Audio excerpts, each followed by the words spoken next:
Welcome, and thank you for joining The Logic of It All with your host, Reverend Gary Essex Sprunger. Hello. Glad you could join in on the conversation. The conversation we are about to have is not meant for those who have a strong and meaningful faith.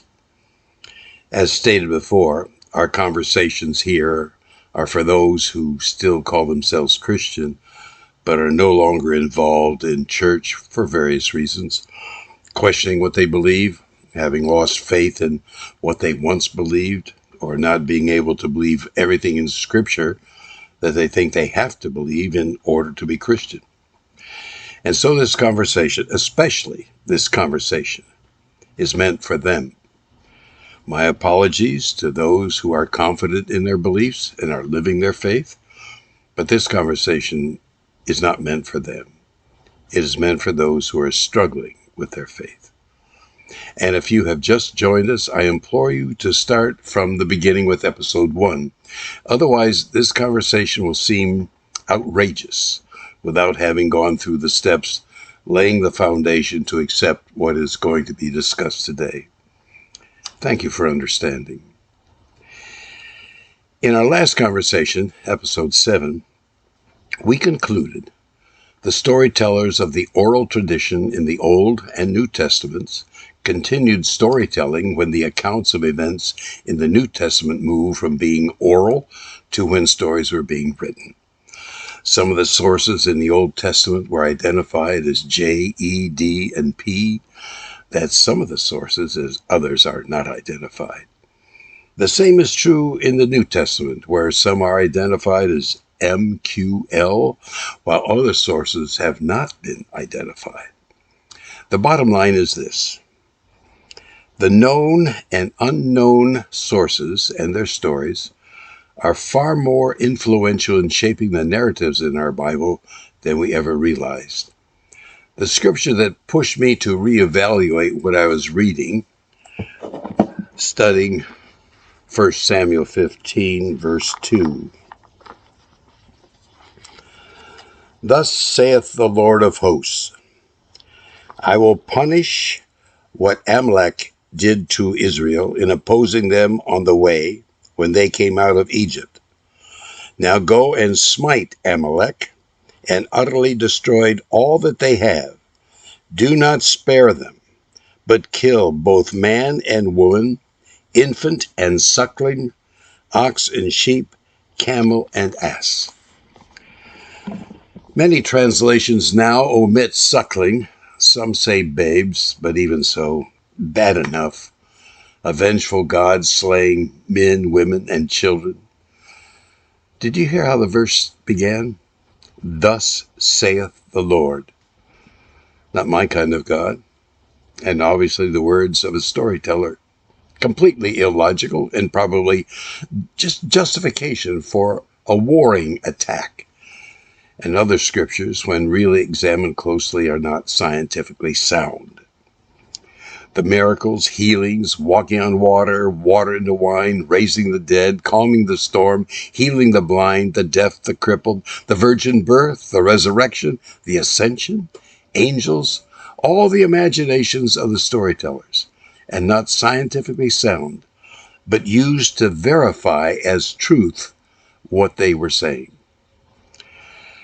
The universe created in a week, the earth, the center of the universe, a star standing still, the parting of the Red Sea, the staffs into snakes, Garden of Eden, tree of knowledge, Satan.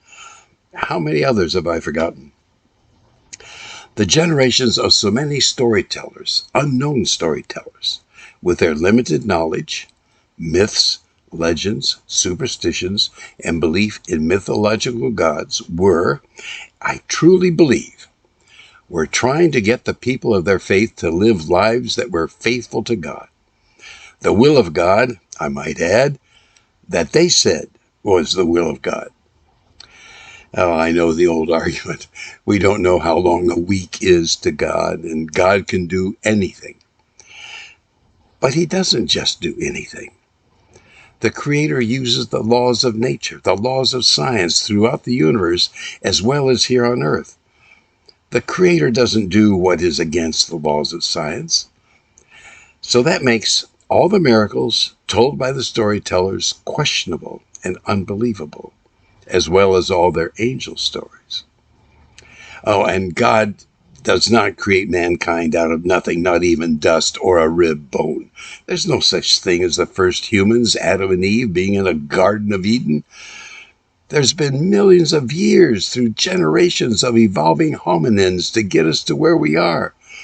There's scientific evidence of our getting here through evolution.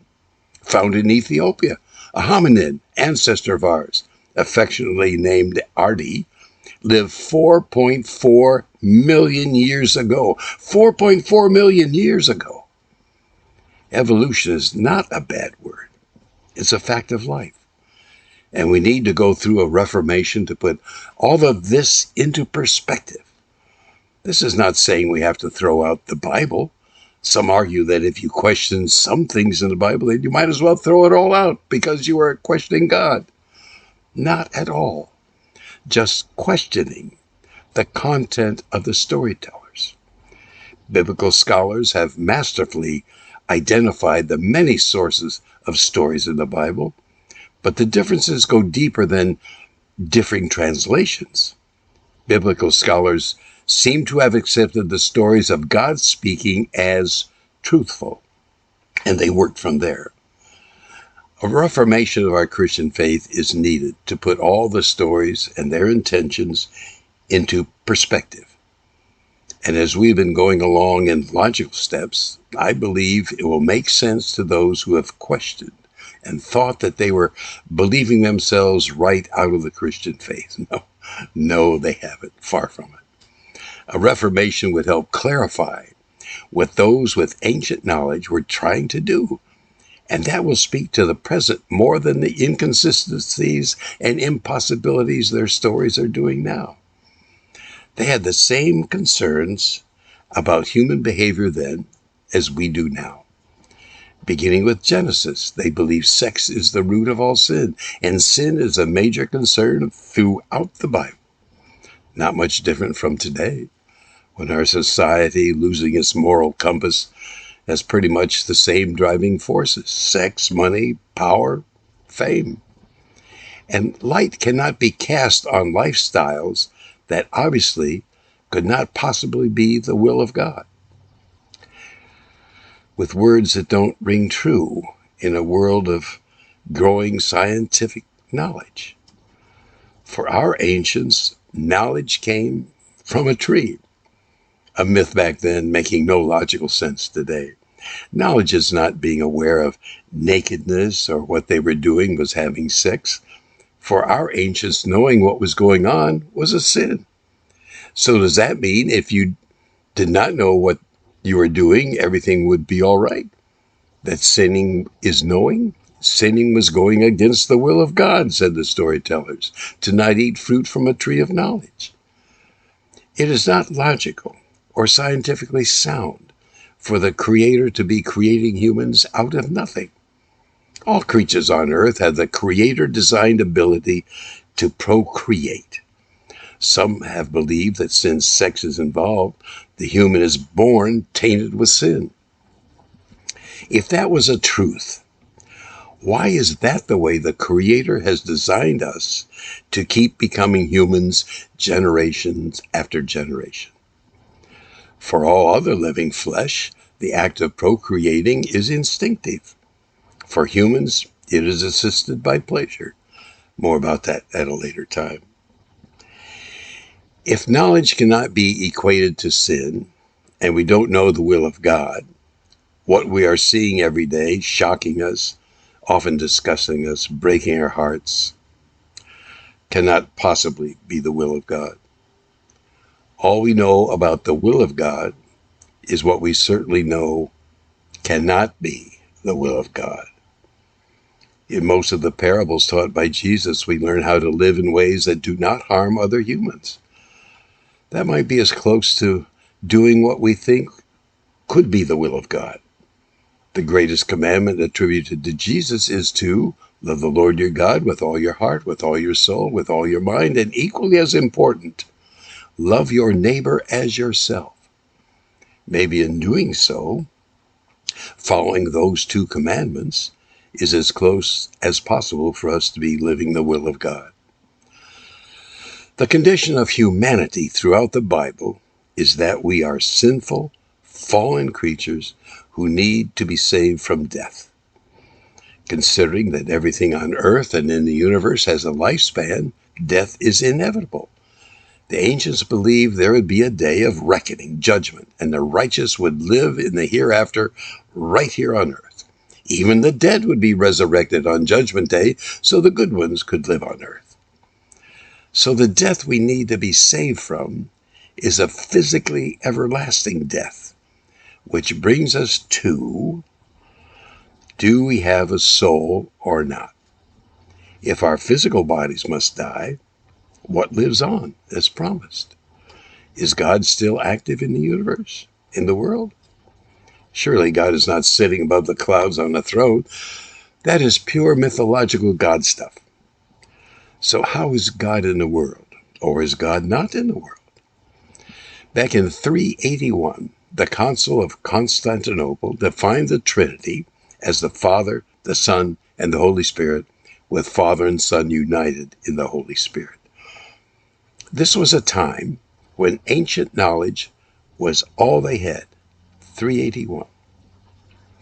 Scientific thinking didn't happen until some 1,200 years later, after Copernicus in the 1500s observed our planets revolved around the sun instead of the earth. And that was what we were told in Genesis, that the earth was the center. And Galileo in the 1600s confirmed with a telescope we have a sun-centered solar system. And that Isaac Newton in the 1700s, using mathematics, helped define the laws of motion and gravity. These three are believed to be the contributors to the beginnings of modern science and scientific reasoning. And science today gives us a better appreciation of the human than does Scripture. Science describes the human as the only living tissue in our known universe, our world, that can even think about a creator. There's a scientific evidence, we know that the human can create music to play specifically to that creator, make instruments like the organ for that music. And the human sings the music of multiple composers, many, many songs, hymns. Animals have their own beautiful music, but it is instinctive for danger, food, and mating, given by the creator, but not created by the animal for the creator. And when this scientific observation of the human is blended with the human spiritual beliefs, one recognizes the human is the only living flesh that shapes prayers to a creator. The human tries to live a life believed to be following the guidelines acceptable by that creator, who, it's believed, has given the human a soul in conjunction with the ability to know right from wrong. What were the conditions facing the storytellers that led them to create their stories? Stories believable to them and those they were trying to reach. What was it they were warning people about, trying to steer them away from and give them a more positive religious direction before God? And did what they were concerned about then come close to what we are confronted with now in our lifetime? In other words,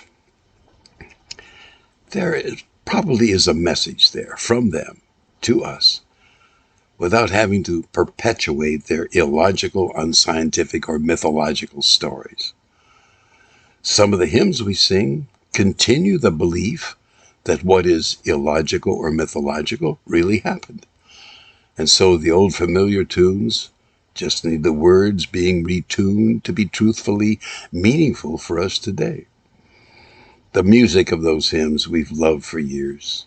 It's just the words for a meaningful theology that needs upgrading for our time when scientific reasoning is natural for us.